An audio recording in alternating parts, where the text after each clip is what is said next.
ਸਤਨਾਮ।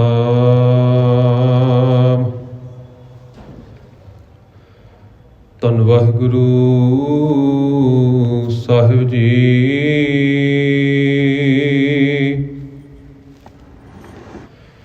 ਸਤਨਾਮ।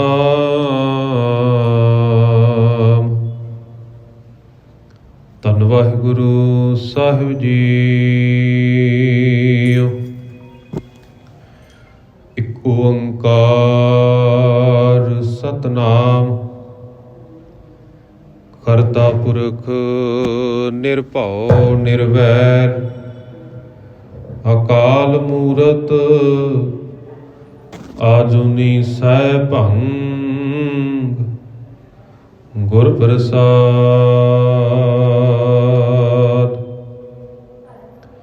ਸ੍ਰੀ ਨਾਨਕ ਪਦ ਪੰਕਜ ਬੰਦਨ ਪਦ ਪੰਕਜ ਬੰਦਨਾ ਸਿਮਰੋ ਅੰਗਦ ਦੋਖ ਨਿਕੰਦਨਾ। ਅਮਰਦਾਸ ਗੁਰ ਹਿਰਦੇ ਧਿਆਵੋ ਹਿਰਦੇ ਧਿਆਵੋ। ਸ੍ਰੀ ਗੁਰੂ ਰਾਮਦਾਸ ਗੁਣ ਗਾਵੋ। ਸ੍ਰੀ ਅਰਜਨ ਬਿਘਨਨ ਕੇ ਨਾਸਕ ਬਿਘਨਨ ਕੇ ਨਾਸਕ। ਹਰਿ ਗੋਬਿੰਦ ਸੁਭ ਸਮਤ ਪ੍ਰਕਾਸ਼ਕ। ਸ੍ਰੀ ਹਰਿ ਰਾਇ ਨਮੋ ਕਰ ਜੋਰੀ ਨਮੋ ਕਰ ਜੋਰੀ। ਗੁਰ ਹਰਿ ਕ੍ਰਿਸ਼ਨ ਬਨਾਏ ਬਹੋਰੀ। ਤੇਗ ਬਹਾਦਰ ਪਰਮ ਕਿਰਪਾਲਾ ਪਰਮ ਕਿਰਪਾਲਾ। ਸ੍ਰੀ ਗੁਰੂ ਗੋਬਿੰਦ ਸਿੰਘ ਬਿਸਾਲਾ। ਤਰੋਂ ਤਰਾ ਪਰ ਪੁਨ ਪੁਨ ਸੀਸਾ ਪੁਨ ਪੁਨ ਸੀਸਾ। ਬੰਦੋਂ ਬਾਰ ਬਾਰ ਜਗਦੀਸਾ। ਜਿਸ ਮਹਿ ਅੰਮ੍ਰਿਤ ਗਿਆਨ ਹੈ ਮਾਨਕ ਭਗਤ ਬੈਰਾਗ। ਸ੍ਰੀ ਗੁਰੂ ਗ੍ਰੰਥ ਸਾਹਿਬ ਉਦਦ ਬੰਦੋਂ ਕਰ ਅਨੁਰਾਗ। ਏਕ ਓੰਕਾਰ ਸਤਿਗੁਰੂ ਤਿਹ ਪ੍ਰਸਾਦ ਸਚ ਹੋਏ। ਵਾਹਿਗੁਰੂ ਜੀ ਕੀ ਫਤਿਹ। ਬਿਘਨ ਬਿਨਾਸਨ ਸੋਏ। ਵਾਹਿਗੁਰੂ ਜੀ ਕੀ ਫਤਿਹ। ਬਿਘਨ ਬਿਨਾਸਨ ਸੋਏ। ਦੋਹਰਾ ਸਹਿਜ ਸੁਭਾਇਕ ਮੁਕਤ ਦਾਇਆਬਤ ਪੈ ਆਵਾਸ। ਪਦ ਨੂੰ ਪ੍ਰਕਟ ਕਿੰਕਣੀ ਸ਼ਬਦ ਹੋਤ ਪ੍ਰਕਾਸ਼। ਦੋਵੇਂ ਹੱਥ ਜੋੜ ਕੇ ਇਕਾਗਰਜਿਤ ਹੋ ਕੇ ਫਤਿਹ ਪ੍ਰਵਾਨ ਕਰੋ। ਆਖੋ ਜੀ ਵਾਹਿਗੁਰੂ ਜੀ ਕਾ ਖਾਲਸਾ ਵਾਹਿਗੁਰੂ ਜੀ ਕੀ ਫਤਿਹ। ਗੁਰੂ ਪਿਆਰੀ ਸਾਧ ਸੰਗਤ ਜੀਓ, ਪਿਛਲੇ ਦੀਵਾਨਾਂ ਦੇ ਵਿੱਚ ਅਸੀਂ ਧੰਨ ਗੁਰੂ ਨਾਨਕ ਸਾਹਿਬ ਜੀ ਮਹਾਰਾਜ ਜੀ ਦੇ ਜੀਵਨ ਦੇ ਬਾਬਤ, ਜਿਸ ਵਿੱਚ ਪਾਤਸ਼ਾਹ ਜੀ ਗੋਪਾਲ ਪਾਂਧੇ ਦੇ ਕੋਲ ਵਿੱਦਿਆ ਹਾਸਲ ਕਰਨ ਦੇ ਲਈ ਜਾਂਦੇ ਨੇ ਤੇ ਉਸ ਪਾਂਧੇ ਨੂੰ ਉਪਦੇਸ਼ ਦੇ ਕੇ ਉਸ ਪਾਂਧੇ ਦਾ ਪਾਰ ਉਤਾਰਾ ਕਰਦੇ ਨੇ, ਜਿਸ ਨੂੰ ਸੁਣ ਕੇ ਪਾਂਧਾ ਨਿਹਾਲ ਹੁੰਦਾ ਹੈ, ਆਨੰਦ ਪ੍ਰਾਪਤ ਕਰਦਾ ਹੈ। ਪਿਛਲੇ ਅਧਿਆਏ ਦੇ ਵਿੱਚ ਜੋ ਅਸੀਂ 6ਵੇਂ ਅਧਿਆਏ ਦੀ ਪਿਛਲੇ ਦੀਵਾਨਾਂ ਦੇ ਵਿੱਚ ਸਮਾਪਤੀ ਕੀਤੀ ਸੀ। ਅੱਜ ਦੇ ਇਸ ਦੀਵਾਨ ਦੇ ਵਿੱਚ 7ਵੇਂ ਅਧਿਆਏ ਦੀ ਆਰੰਭਤਾ ਕਰਨ ਜਾ ਰਹੇ ਹਾਂ, ਜਿਸ ਦਾ ਸਿਰਲੇਖ ਧੰਨ ਗੁਰੂ ਨਾਨਕ ਸਾਹਿਬ ਜੀ ਮਹਾਰਾਜ ਜੀ ਅਤੇ ਉਹਨਾਂ ਦੇ ਪਿਤਾ ਜੀ ਵਿਚਕਾਰ ਵਿਚਾਰ ਚਰਚਾ ਅਤੇ ਉਹਨਾਂ ਦੇ ਬਾਲ ਲੀਲਾ ਦੇ ਕੌਤਕ ਦੇ ਬਾਬਤ ਹੈ। ਅੱਜ ਦੇ ਇਸ ਪ੍ਰਸੰਗ ਦੀ ਆਰੰਭਤਾ ਅਸੀਂ ਸ਼ੁਰੂ ਕਰਨ ਜਾ ਰਹੇ ਹਾਂ। ਆਓ ਇਕਾਗਰਚਿਤ ਹੋ ਕੇ ਧੰਨ ਗੁਰੂ ਨਾਨਕ ਸਾਹਿਬ ਜੀ ਮਹਾਰਾਜ ਜੀਆਂ ਦੇ ਚਰਨਾਂ ਦੇ ਵਿੱਚ ਹਾਜ਼ਰੀ ਲਗਾਉਂਦਿਆਂ ਹੋਇਆਂ ਆਪਣੀ ਸੁਰਤ ਨੂੰ ਗੁਰੂ ਨਾਨਕ ਸਾਹਿਬ ਜੀ ਮਹਾਰਾਜ ਜੀ ਦੇ ਚਰਨਾਂ ਦੇ ਨਾਲ ਜੋੜਦੇ ਆਖੀਏ ਜੀ, ਧੰਨ ਧੰਨ ਸਾਹਿਬ ਸ੍ਰੀ ਗੁਰੂ ਨਾਨਕ ਸਾਹਿਬ ਜੀ ਮਹਾਰਾਜ, ਧੰਨ ਧੰਨ ਸਾਹਿਬ ਸ੍ਰੀ ਗੁਰੂ ਨਾਨਕ ਸਾਹਿਬ ਜੀ ਮਹਾਰਾਜ। ਦੋਹਰਾ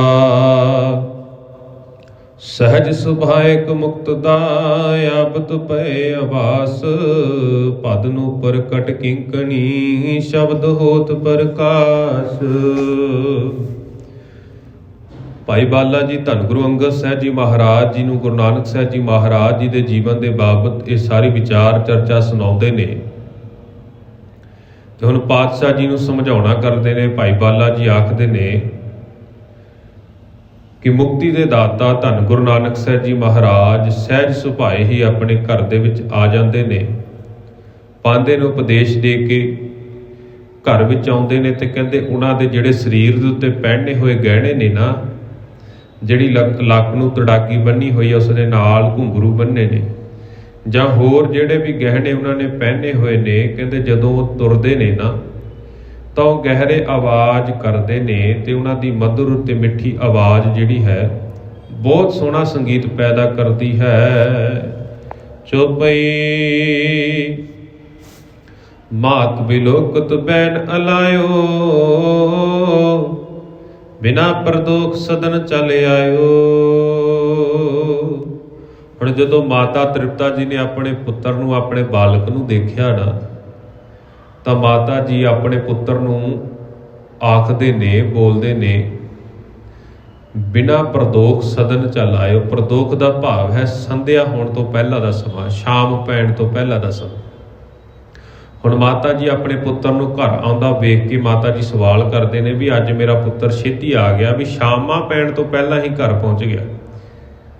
ਕਿਉਂਕਿ ਦੇਖਿਆ ਨਾ ਵੀ ਜੋ ਸਮਾਂ ਪਾਠਸ਼ਾਲਾ ਤੋਂ ਛੁੱਟੀ ਹੋਣ ਦਾ ਸੀ, ਉਸ ਤੋਂ ਪਹਿਲਾਂ ਹੀ ਗੁਰੂ ਨਾਨਕ ਸਾਹਿਬ ਜੀ ਮਹਾਰਾਜ ਆਪਣੇ ਘਰ ਪਹੁੰਚ ਜਾਂਦੇ ਨੇ। ਤਾਂ ਸਹਿਜ ਸੁਭਾਵਕ ਮਾਤਾ ਜੀ ਆਪਣੇ ਪੁੱਤਰ ਨੂੰ ਸਵਾਲ ਕਰਦੇ ਨੇ ਵੀ ਮੇਰਾ ਪੁੱਤਰ ਅੱਜ ਛੇਤੀ ਕਿਉਂ ਘਰ ਆ ਗਿਆ। ਤੋਰ ਤਾਤ ਤਾੜੇ ਗੋ ਤਾਤਾ, ਹਿਤ ਕਰ ਪੜਹੁ ਨਾ ਖੇਲਤ ਰਾਤਾ। ਹੁਣ ਮਾਤਾ ਜੀ ਆਪਣੇ ਉਸ ਪੁੱਤਰ ਨੂੰ ਸਵਾਲ ਕਰਦੇ ਆਖਦੇ ਨੇ ਵੀ ਹੇ ਮੇਰੇ ਪਿਆਰੇ ਪੁੱਤਰ, ਤਾਤ ਦਾ ਭਾਵ ਪੁੱਤਰ ਹੈ, ਤੋਰ ਤਾਤ ਤਾੜੇ ਗੋ ਤਾਤਾ, ਤਾਤਾ ਦਾ ਭਾਵ ਹੈ ਪਿਤਾ। ਹੇ ਪਿਆਰੇ ਪੁੱਤਰ ਜੀ, ਤੁਹਾਡੇ ਪਿਤਾ ਜੀ ਮਹਿਤਾ ਕਾਲੂ ਦਾਸ ਜੀ ਤੁਹਾਨੂੰ ਤਾੜਨਾ ਕਰਨਗੇ, ਤੁਹਾਨੂੰ ਝਿੜਕਣਗੇ, ਤੁਹਾਨੂੰ ਡਾਂਟਣਗੇ, ਕਿਉਂਕਿ ਹਿੱਤ ਕਰ ਪੜੋ ਨਾ ਖੇਲੇ ਰਾਤਾ, ਵੀ ਤੁਸੀਂ ਹਿੱਤ ਭਾਵ ਚਿੱਤ ਲਾ ਕੇ ਪੜ੍ਹਾਈ ਨਹੀਂ ਕਰਦੇ, ਸਗੋਂ ਤੁਹਾਡਾ ਮਨ ਜਿਹੜਾ ਹੈ ਨਾ ਖੇਡਣ ਵੱਲ ਜ਼ਿਆਦਾ ਲੱਗਾ ਹੋਇਆ। ਤੁਸੀਂ ਖੇਡਣ ਵੱਲ ਰੁਚੀ ਜ਼ਿਆਦਾ ਦਿਖਾਉਂਦੇ ਹੋ ਤੇ ਪੜ੍ਹਾਈ ਕਰਨ ਵੱਲ ਤੁਹਾਡਾ ਧਿਆਨ ਜਿਹੜਾ ਹੈ ਉਹ ਨਹੀਂ ਲੱਗਾ। ਇਸ ਕਰਕੇ ਤੁਸੀਂ ਪ੍ਰੇਮ ਦੇ ਨਾਲ, ਸੋਹਣੇ ਤਰੀਕੇ ਦੇ ਨਾਲ ਕਹਿੰਦੇ ਪੜ੍ਹਾਈ ਕਰੋ ਤੇ ਆਪਣਾ ਖੇਡਾਂ ਦੇ ਵਿੱਚ ਸਮਾਂ ਨਾ ਗਵਾਓ।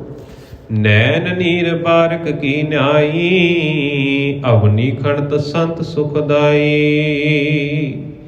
ਕਹਿੰਦੇ ਹੁਣ ਪਾਤਸ਼ਾਹ ਜੀ ਬਾਲਕਾਂ ਦੇ ਵਾਂਗ ਨਾ, ਛੋਟੀ ਉਮਰ ਦੇ ਵਿੱਚ ਜਦੋਂ ਮਾਤਾ ਨੇ ਥੋੜਾ ਜਿਹਾ ਝਿੜਕਿਆ, ਮਾਤਾ ਨੇ ਆਖਿਆ ਵੀ ਤਾੜਨਾ ਕੀਤੀ ਵੀ ਤੁਹਾਡੇ ਪਿਤਾ ਜੀ ਵੀ ਤੁਹਾਨੂੰ ਝਿੜਕਣਗੇ, ਤੁਸੀਂ ਪਿਆਰ ਦੇ ਨਾਲ ਆਪਣੀ ਪੜ੍ਹਾਈ ਪੂਰੀ ਕਰੋ, ਪੜ੍ਹਾਈ ਵੱਲ ਧਿਆਨ ਦੇਵੋ, ਖੇਡਾਂ ਵੱਲ ਰੁਚੀ ਘੱਟ ਦਿਖਾਓ। ਤੇ ਹੁਣ ਪਾਤਸ਼ਾਹ ਜੀ ਕਹਿੰਦੇ ਨੈਣ ਨੀਰ ਬਾਰਕ ਕੀ ਨਿਆਈ, ਬਾਲਕ ਵਾਂਗ ਕਹਿੰਦੇ ਅੱਖਾਂ ਦੇ ਵਿੱਚ ਨਾ ਪਾਣੀ ਭਰ ਆਇਆ, ਅੱਖਾਂ ਦੇ ਵਿੱਚ ਹੰਝੂ ਆ ਗਏ ਤੇ ਕਹਿੰਦੇ ਸਾਰੀ ਕਾਇਨਾਤ ਨੂੰ ਸੁੱਖ ਦੇਣ ਵਾਲੇ ਪਾਤਸ਼ਾਹ ਜੀ ਨਾ ਹੁਣ ਅਵਨੀ ਖਣਤ ਸੰਤ ਸੁਖਦਾਈ, ਵੀ ਧਰਤੀ ਦੇ ਉੱਤੇ ਬੈਠ ਗਏ ਨੇ ਤੇ ਧਰਤੀ ਦੇ ਉੱਤੇ ਬੈਠ ਕੇ ਉਹ ਜ਼ਮੀਨ ਨੂੰ ਖੋਦਣਾ ਸ਼ੁਰੂ ਕਰ ਦਿੱਤਾ।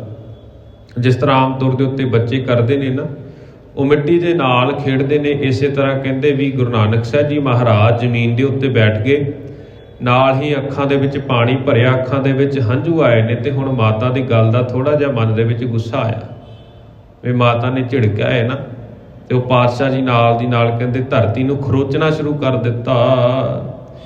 ਕਰ ਸੋ ਕਰ ਗਹਿ ਕਰ ਪੁਨ ਮਾਤਾ, ਅੰਕ ਵਸਾਏ ਕਹਿਓ ਬਹੁ ਪੰਤਾ। ਇਹ ਸਾਰਾ ਕੁਝ ਜਦੋਂ ਮਾਤਾ ਜੀ ਨੇ ਦੇਖਿਆ ਵੀ ਮੇਰਾ ਪੁੱਤਰ ਹੁਣ ਰੋਣਾ ਸ਼ੁਰੂ ਕਰ ਦਿੱਤਾ, ਪੁੱਤ ਨੇ ਅੱਖਾਂ ਦੇ ਵਿੱਚ ਹੰਝੂ ਆ ਗਏ, ਮਾਤਾ ਦੇ ਹੁਣ ਮਨ ਦੇ ਵਿੱਚ ਦਇਆ ਵੀ ਆ ਗਈ, ਪਿਆਰ ਵੀ ਝਲਕ ਗਿਆ ਪੁੱਤ ਦੀ ਬਾਬਤ। ਮਾਤਾ ਨੇ ਆਪਣੇ ਪੁੱਤਰ ਨੂੰ ਬਾਹਾਂ ਤੋਂ ਫੜ ਕੇ ਆਪਣੀ ਗੋਦੀ ਦੇ ਵਿੱਚ ਬਿਠਾਇਆ। ਅੰਕ ਵਸਾਏ ਕਹਿਓ ਬਹੁ ਭਾਤਾ, ਤੇ ਗੋਦੀ ਦੇ ਵਿੱਚ ਬਿਠਾ ਕੇ ਬਹੁਤ ਤਰੀਕੇ ਦੇ ਨਾਲ ਬਹੁਤ ਕੁਝ ਉਹਨਾਂ ਨੂੰ ਕਹਿਣਾ ਕਰ ਰਹੇ ਨੇ। ਭੂਖਨ ਅਵਰ ਦੇਹ ਕਰਵਾਈ, ਭੋਜਨ ਮੁਦਰ ਲੇਹ ਨਿਤ ਖਾਈ। ਹੁਣ ਪਹਿਲਾਂ ਮਾਤਾ ਜੀ ਨੇ ਤਾੜਨਾ ਕੀਤੀ, ਥੋੜਾ ਜਿਹਾ ਝਿੜਕਿਆ ਵੀ ਆਪਣੇ ਬਾਲਕ ਨੂੰ ਵੀ ਅੱਜ ਛੇਤੀ ਘਰ ਦੇ ਵਿੱਚ ਆ ਗਿਆ, ਪੜ੍ਹਾਈ ਵੱਲ ਧਿਆਨ ਨਹੀਂ ਲੱਗ ਰਿਹਾ। ਆਮ ਤੌਰ ਦੇ ਉੱਤੇ ਮਾਂ-ਬਾਪ ਆਪਣੇ ਹਰੇਕ ਬੱਚੇ ਦਾ ਫਿਕਰ ਕਰਦੇ ਨੇ, ਹਰੇਕ ਹੀ ਮਾਂ-ਬਾਪ। ਮਨ ਦੇ ਵਿੱਚ ਥੋੜਾ ਜਿਹਾ ਗੁੱਸਾ ਵੀ ਸੀ ਵੀ ਅਸੀਂ ਇਸ ਬਾਲਕ ਨੂੰ ਪੜ੍ਹਾਈ ਲਈ ਤੋਰਦੇ ਹਾਂ, ਪਰ ਇਹ ਪੜ੍ਹਾਈ ਨੂੰ ਛੱਡ ਕੇ ਖੇਲਾਂ ਵੱਲ ਜ਼ਿਆਦਾ ਰੁਚੀ ਹੈ ਇਸ ਦੀ, ਤੇ ਇਸ ਕਰਕੇ ਮਾਤਾ ਥੋੜਾ ਗੁੱਸੇ ਹੁੰਦੇ ਨੇ। ਤੇ ਹੁਣ ਆਪਣੇ ਪੁੱਤਰ ਨੂੰ ਗੋਦੀ 'ਚ ਬਿਠਾ ਕੇ ਪਿਆਰ ਨਾਲ ਉਹਨੂੰ ਸਮਝਾਉਣਾ ਕਰਦੇ ਨੇ। ਕਹਿੰਦੇ ਭੂਖਣ ਅਵਰ ਦੇਹ ਕਰਵਾਈ, ਭੂਖਣ ਦਾ ਭਾਵ ਹੈ ਗਹਿਣੇ, ਵੀ ਜੇਕਰ ਤੁਸੀਂ ਚੰਗੇ ਤਰੀਕੇ ਦੇ ਨਾਲ ਕਹਿੰਦੇ ਪੜ੍ਹਾਈ ਕਰੋਗੇ ਨਾ, ਆਪਣੇ ਪਿਤਾ ਜੀ ਜਿਸ ਤਰ੍ਹਾਂ ਤੁਹਾਡੇ ਪਿਤਾ ਜੀ ਕਹਿੰਦੇ ਨੇ ਆਪਣੇ ਪਿਤਾ ਦੀ ਗੱਲ ਨੂੰ ਮੰਨੋਗੇ, ਆਪਣੇ ਪਾਂਧੇ ਦੀ ਅਧਿਆਪਕ ਦੀ ਗੱਲ ਨੂੰ ਮੰਨੋਗੇ ਨਾ, ਕਹਿੰਦੇ ਮੈਂ ਤੁਹਾਨੂੰ ਹੋਰ ਸੋਹਣੇ ਗਹਿਣੇ ਬਣਾ ਕੇ ਦੇਵਾਂਗੀ, ਤੁਹਾਡੇ ਵਾਸਤੇ ਹੋਰ ਸੋਹਣੇ ਗਹਿਣੇ ਕਢਵਾ ਦੇਵਾਂਗੀ। ਭੋਜਨ ਮਧੁਰ ਲੇਹ ਨਿਤ ਖਾਈ, ਵੀ ਤੁਹਾਨੂੰ ਵਧੀਆ ਤਰੀਕੇ ਦੇ ਨਾਲ ਸਵਾਦਿਸ਼ਟ ਭੋਜਨ ਜਿਹੜਾ ਉਹ ਵੀ ਤਿਆਰ ਕਰਕੇ ਦਿਆ ਕਰਾਂਗੀ ਰੋਜ਼ਾਨਾ, ਤੇ ਤੁਸੀਂ ਚਿੱਤ ਲਾ ਕੇ ਰੋਜ਼ਾਨਾ ਹੀ ਉਹ ਸੋਹਣੇ ਸੋਹਣੇ ਤਰ੍ਹਾਂ ਦੇ ਪਦਾਰਥ ਛਕਿਆ ਕਰੋ, ਤੇ ਪਰ ਆਪਣਾ ਜਿਹੜਾ ਚਿੱਤ ਹੈ ਨਾ ਉਹ ਪੜ੍ਹਾਈ ਵੱਲ ਲਗਾਓ। ਜੇ ਅਬ ਪੜ੍ਹੇ ਪ੍ਰੀਤ ਕਰ ਲੇਖਾ, ਕਾਰਜ ਆਵੇ ਹੋਏ ਵਸਿਖਾ। ਕਹਿੰਦੇ ਵੀ ਜੇ ਤੁਸੀਂ ਹੁਣ ਇਹ ਜਿਹੜਾ ਲੇਖਾ ਤੁਹਾਨੂੰ ਪਾਂਧਾ ਪੜ੍ਹਾ ਰਿਹਾ ਨਾ ਅਧਿਆਪਕ, ਜੇਕਰ ਤੁਸੀਂ ਹੁਣ ਕਹਿੰਦੇ ਇਸ ਨੂੰ ਸੋਹਣੇ ਤਰੀਕੇ ਦੇ ਨਾਲ ਚਿੱਤ ਲਾ ਕੇ ਪੜ੍ਹਾਈ ਕਰੋਗੇ ਨਾ, ਕਾਰਜ ਆਵੇ ਹੋਏ ਵਸਿਖਾ। ਵਸਿਖਾ ਦਾ ਭਾਵ ਹੈ ਵੱਡੇ। ਜਦੋਂ ਤੁਸੀਂ ਉਮਰ ਦੇ ਵਿੱਚ ਕਹਿੰਦੇ ਵਡੇਰੇ ਹੋ ਗਏ, ਇਹ ਹੁਣ ਦਾ ਪੜ੍ਹਿਆ ਤੁਹਾਡੇ ਉਦੋਂ ਬਹੁਤ ਕੰਮ ਆਵੇਗਾ, ਤੁਹਾਡੀ ਬਹੁਤ ਸਹਾਇਤਾ ਕਰੇਗਾ ਜ਼ਿੰਦਗੀ ਦੀ ਕਾਰ ਕਰਦਿਆਂ, ਆਪਣਾ ਜੀਵਨ ਨਿਰਵਾਹ ਕਰਦਿਆਂ, ਆਪਣੀ ਰੋਜੀ ਰੋਟੀ ਦੇ ਖਾਤਰ ਜਦੋਂ ਤੁਸੀਂ ਘਰ ਦੇ ਵਿੱਚ ਜਾਓਗੇ ਨਾ, ਰੋਜੀ ਰੋਟੀ ਵੇਲੇ ਤੁਹਾਡੇ ਇਹ ਲੇਖਾ ਬਹੁਤ ਕੰਮ ਆਵੇਗਾ। ਦੋਹਰਾ ਅਜਰ ਮਾਂਝ ਵਿਚਰਤ ਬੋਹਰ, ਸੰਜ ਪਈ ਜਿਹ ਕਾਲ, ਕਾਲੂ ਆਲਿਆ ਆਏ ਪਿਖ, ਲੋਚਨ ਲਾਲ ਕਿਰਪਾਲ। ਕਹਿੰਦੇ ਇਸੇ ਤਰ੍ਹਾਂ ਮਾਤਾ ਜੀ ਆਪਣੇ ਬਾਲਕ ਨੂੰ ਸਮਝਾਉਂਦੇ ਪਏ ਨੇ ਨਾ, ਸਮਝਾਉਂਦਿਆਂ ਸਮਝਾਉਂਦਿਆਂ ਅਜਰ ਮਾਂਝ ਵਿਚਰਤ ਬੋਹਰ, ਸੰਝ ਭਈ ਜਿਹ ਕਾਲ, ਕਿ ਸ਼ਾਮਾਂ ਦਾ ਵੇਲਾ ਹੋ ਗਿਆ। ਸਮਝਾਉਂਦੇ ਸਮਝਾਉਂਦੇ ਸ਼ਾਮਾਂ ਪੈ ਗਈਆਂ, ਤੇ ਇਸੇ ਤਰ੍ਹਾਂ ਕਹਿੰਦੇ ਇੰਨੇ ਨੂੰ ਕਾਲੂ ਆਲਿਆ ਆਏ ਪਿਖ। ਮਹਿਤਾ ਕਾਲੂ ਦਾਸ ਜੀ, ਆਲਿਆ ਦਾ ਭਾਵ ਹੈ ਘਰ, ਤੇ ਆਪਣੇ ਘਰ ਦੇ ਵਿੱਚ ਮਹਿਤਾ ਕਾਲੂ ਦਾਸ ਜੀ ਆਏ ਨੇ। ਪਿੱਖ ਦਾ ਭਾਵ ਹੈ ਦੇਖਣਾ। ਲੋਚਨ ਲਾਲ ਕਿਰਪਾਲ, ਵੀ ਆਪਣੀਆਂ ਅੱਖਾਂ ਦੇ ਨਾਲ, ਆਪਣੇ ਪਿਆਰੇ ਨੇਤਰਾਂ ਨਾਲ, ਤੇ ਉਸ ਕਿਰਪਾਲੂ ਗੁਰੂ ਜੀ ਨੂੰ ਮਾਤਾ ਜੀ ਦੇ ਕੋਲ ਬੈਠਿਆਂ ਦੇਖਿਆ। ਦੋਨਾਂ ਮਾਂ ਪੁੱਤ ਨੂੰ ਵਿਹੜੇ ਦੇ ਵਿੱਚ ਦੇਖਿਆ ਵੀ ਕਿਸ ਤਰ੍ਹਾਂ ਮਾਤਾ ਆਪਣੇ ਪੁੱਤਰ ਨੂੰ ਪਿਆਰ ਕਰ ਰਹੀ ਹੈ, ਦੁਲਾਰ ਰਹੀ ਹੈ। ਮਹਿਤਾ ਕਾਲੂ ਦਾਸ ਜੀ ਹੁਣ ਆਪਣਾ ਕੰਮ ਕਾਜ ਨੇਪਰੇ ਚਾੜ ਕੇ ਨਾ ਘਰ ਦੇ ਵਿੱਚ ਆ ਕੇ ਇਹ ਸਾਰਾ ਕੁਝ ਦੇਖਦੇ ਨੇ। ਚੋਪਈ ਪ੍ਰੇਮ ਮੋਦ ਸੋ ਘਰੇ ਲਗਾਇਓ, ਬੈਸ ਮੰਚ ਪਰ ਅੰਕ ਵਸਾਇਓ। ਕਹਿੰਦੇ ਬੜੇ ਪ੍ਰੇਮ ਦੇ ਨਾਲ, ਬੜੇ ਪਿਆਰ ਦੇ ਨਾਲ ਉਹਨਾਂ ਨੇ ਆਪਣੇ ਗਲੇ ਦੇ ਨਾਲ ਲਗਾਇਆ ਆਪਣੇ ਪੁੱਤਰ ਨੂੰ। ਬਾਹਰੋਂ ਆਏ ਆਪਣੇ ਪੁੱਤਰ ਨੂੰ ਦੇਖਿਆ ਨਾ, ਤਾਂ ਜਾਂਦਿਆਂ ਹੀ ਆਪਣੇ ਪੁੱਤਰ ਨੂੰ ਆਪਣੇ ਗਲੇ ਦੇ ਨਾਲ ਲਾ ਕੇ ਬੜੇ ਪ੍ਰੇਮ ਦੇ ਨਾਲ ਉਹਨੂੰ ਪਿਆਰਿਆ, ਦੁਲਾਰਿਆ, ਪਿਆਰ ਦਿੱਤਾ ਆਪਣੇ ਪੁੱਤਰ ਨੂੰ। ਤੇ ਇਸੇ ਤਰ੍ਹਾਂ ਆਪਣੀ ਗੋਦੀ ਦੇ ਵਿੱਚ ਬਿਠਾ ਕੇ ਪਲੰਘ ਦੇ ਉੱਤੇ ਕਹਿੰਦੇ ਚੌਂਕੜਾ ਮਾਰ ਕੇ ਬੈਠ ਗਏ। ਆਪਣੇ ਪੁੱਤਰ ਨੂੰ ਆਪਣੀ ਗੋਦੀ 'ਚ ਬਿਠਾਇਆ ਤੇ ਇਸੇ ਤਰ੍ਹਾਂ ਪਲੰਘ ਦੇ ਉੱਤੇ ਬੈਠ ਕੇ ਚੌਂਕੜਾ ਮਾਰ ਕੇ ਬੈਠ ਗਏ। ਆਮ ਤੌਰ ਦੇ ਉੱਤੇ ਜਦੋਂ ਅਸੀਂ ਅੱਜ ਵੀ ਦੇਖਦੇ ਆ ਨਾ, ਮਾਂ-ਬਾਪ ਆਪਣੇ ਪੁੱਤਰ, ਆਪਣੇ ਧੀਆਂ ਦੇ ਪ੍ਰਤੀ ਬਹੁਤ ਪਿਆਰ ਕਰਦੇ ਨੇ। ਜਦੋਂ ਕੋਈ ਬਜ਼ੁਰਗ ਵੀ ਘਰਾਂ ਦੇ ਵਿੱਚ ਜਾਂਦੇ ਨੇ ਨਾ, ਕਿਤੇ ਬਾਹਰੋਂ ਕੰਮ-ਕਾਜ ਕਰਕੇ ਜਾਣ ਤਾਂ ਘਰ ਦੇ ਵਿੱਚ ਜਾ ਕੇ ਜਦੋਂ ਬੱਚਿਆਂ ਨੂੰ ਦੇਖਦੇ ਨੇ ਨਾ, ਬੱਚਿਆਂ ਦਾ ਹਾਸਾ ਦੇਖ ਕੇ, ਬੱਚਿਆਂ ਨੂੰ ਖੁਸ਼ ਦੇਖ ਕੇ ਹੀ ਉਹਨਾਂ ਦੀ ਸਾਰੀ ਥਕਾਨ ਜਿਹੜੀ ਹੈ ਉਹ ਦੂਰ ਹੋ ਜਾਂਦੀ। ਇਸੇ ਤਰ੍ਹਾਂ ਪਿਤਾ ਨੇ ਆਪਣੇ ਪੁੱਤਰ ਨੂੰ ਦੇਖਿਆ, ਸਾਰੀ ਥਕਾਨ ਉਹਨਾਂ ਦੀ ਮਿਟ ਗਈ ਤੇ ਆਪਣੇ ਪੁੱਤਰ ਨੂੰ ਪਿਆਰ ਕਰਦੇ ਗੋਦੀ 'ਚ ਬਿਠਾ ਕੇ ਪਲੰਘ ਦੇ ਉੱਤੇ ਬੈਠਦੇ ਨੇ। ਪੜਿਓ ਆਜ ਜੋ ਮੁਝੇ ਸੁਨਾਏ, ਗੋਬਿੰਦ ਪਾਂਦਾ ਤੁਝੇ ਪੜ੍ਹਾਏ। ਹੁਣ ਪਿਆਰ ਕਰਦੇ ਕਰਦੇ ਨਾਲ ਆਪਣੇ ਪੁੱਤਰ ਨੂੰ ਪੁੱਛਦੇ ਨੇ, ਮੇਰੇ ਪਿਆਰੇ ਪੁੱਤਰ ਨੇ ਅੱਜ ਕੀ ਪੜ੍ਹਿਆ, ਕੀ ਪੜ੍ਹਾਇਆ ਤੁਹਾਨੂੰ ਪਾਂਦੇ ਨੇ ਅੱਜ? ਸਾਨੂੰ ਵੀ ਸਮਝਾਓ, ਸਾਨੂੰ ਵੀ ਸੁਣਾਓ ਨਾ ਵੀ ਤੁਹਾਨੂੰ ਸਹੀ ਤਰੀਕੇ ਦੇ ਨਾਲ, ਕਿਸ ਢੰਗ ਦੇ ਨਾਲ ਤੁਹਾਡੇ ਅਧਿਆਪਕ ਨੇ ਪੜ੍ਹਾਇਆ ਹੈ, ਅੱਜ ਕੀ ਸਿੱਖ ਕੇ ਆਏ ਹੋ? ਇਹ ਹੁਣ ਆਪਣੇ ਪੁੱਤਰ ਨੂੰ ਮਹਿਤਾ ਕਾਲੂ ਦਾਸ ਜੀ ਪੁੱਛਦੇ ਨੇ।